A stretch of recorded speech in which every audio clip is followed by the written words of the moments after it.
Congratulations. You went out and did a little bit of elk shooting. You saw some deer. You got a deer and celebrated.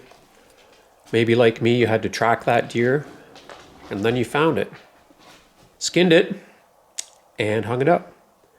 And I'm guessing if you could do all that on your own, you can also, I'm sure, butcher that deer on your own. Let's go. Welcome to my messy kitchen. So today I'm gonna butcher up my deer. I've been hanging it outside. It's been kind of ideal temperatures, down to -4 degrees, +2 degrees. Just hanging in the open, and even at that temperature, it hasn't frozen yet. So I know it's been aging nicely. And I'm gonna butcher it all up. I'm not gonna show you all the cuts. I've done that in other videos, but I just wanted to talk about how easy it is to do this at home. You don't have to bring it into anybody. So I'm going to talk through like some of the things to do if you haven't done this before, or maybe a few tips if you've done a few of them, and you just want to improve your game a little bit. So I'm just in my kitchen and just going to use stuff like my hunting knife, a fillet knife, maybe a boning knife.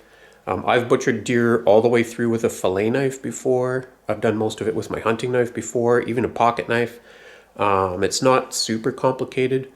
I have butcher paper, so you can do butcher paper wraps. It's easy to get a hold of butcher paper and elastic bands or tape.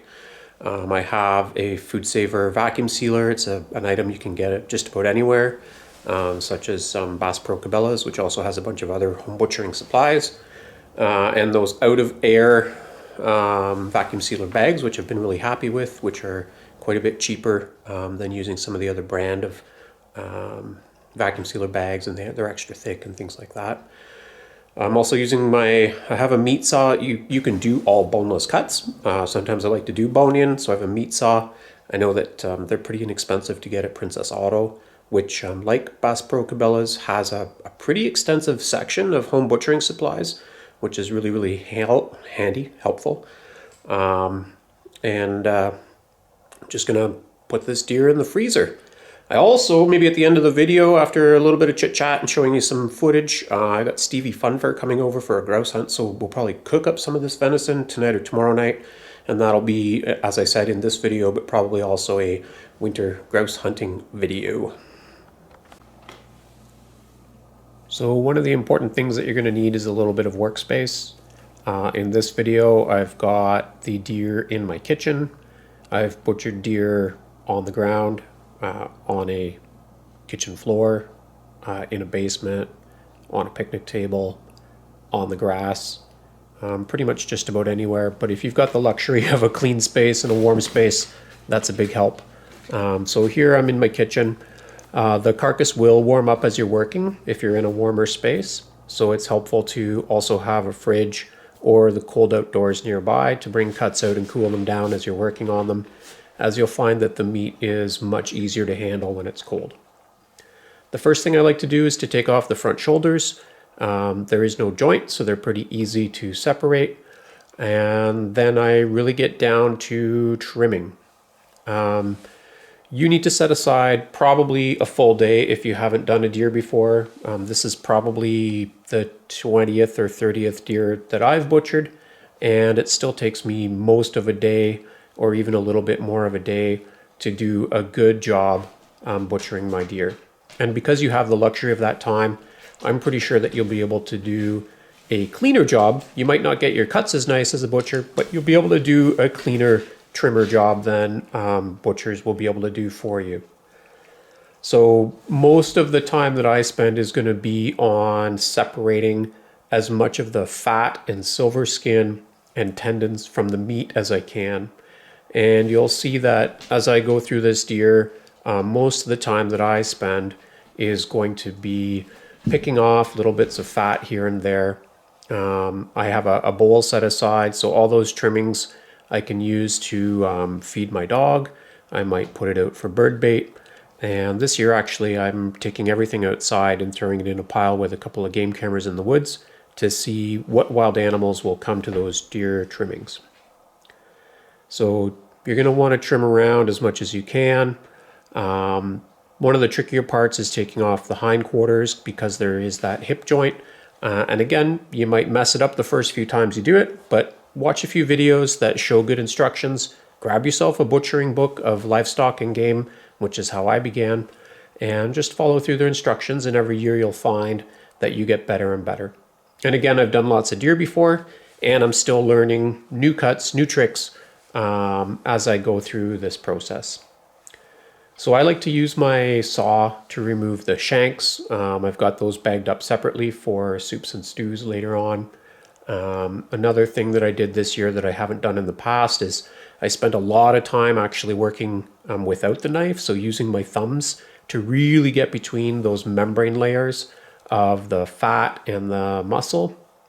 And also this year, in the cut that you might consider the round steaks, which is on the other side of the hind quarter from the sirloin, I pulled those muscle groups apart, again, basically by using my thumbs to get in between those muscle groups.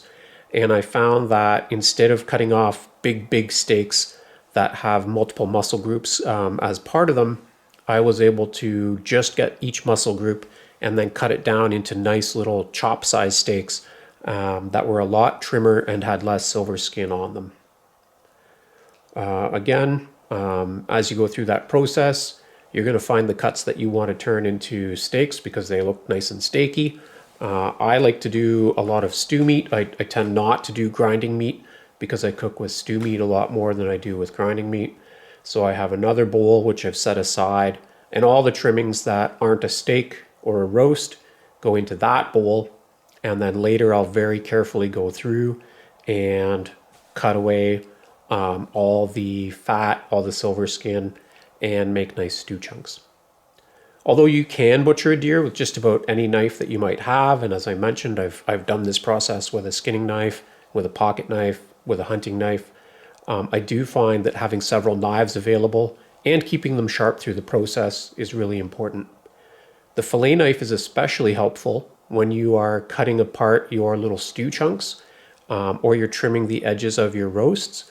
And the silver skin, because it lies alongside the muscle, you can sometimes start that with a cut and then basically fillet off that fat or silver skin with the knife. But you'll probably find, as I did, that once you've done a few of these deers, your thumbs really end up being your best tools in taking apart a deer. So this deer I started at about 9 o'clock in the morning. I had most of it done by about 5 o'clock at night, but I did save the back straps with the ribs on. And although it's not in this video, Steve Lukacic came by and he showed me how he cuts tomahawk steaks. And if you pop over to his Instagram or his upcoming YouTube channel, you will probably see his instructional video on how to do that. So after a long day of working alone, Steve arrived and my kids decided they also wanted to do some cooking, and the kitchen got suddenly very chaotic at the end of the day. Squash. Pasta. Yeah, pasta can get grain. Soup sauce. Tenderloin. Oh man, these smell and look so amazing, dude. That's right off the deer, buddy. Woo! On light? Yeah. That's what I'm talking about, buddy.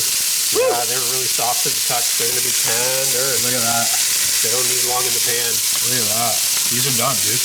We're gonna. Sauce is ready. What's this, Mirka? This Tell you what, you can start plating these up. avocado brownies per plate. Avocado peanut butter brownies. Avocado Get some peanut butter served brownies, out. and Like then the plate, we'll do it right over there. bumbleberry pie. Squashes need a little heat up, and we're eating them. Okay. Blackberry? Bumbleberry. Whoa, what's a bumbleberry? It's from a bumble. It's a bumbly berry. It's very exciting. I'll tell you that much. They look like little worms. I love it. That's what we got. Here, you want some The plate? Alright. Getting a cutscene? Okay. This got to come off. Woo, woo, woo. Best if it's a little That's the pink on the best part. inside. But then it's raw. Is that raw? It's totally raw. No. That's so That's good. called rare. There's a big difference.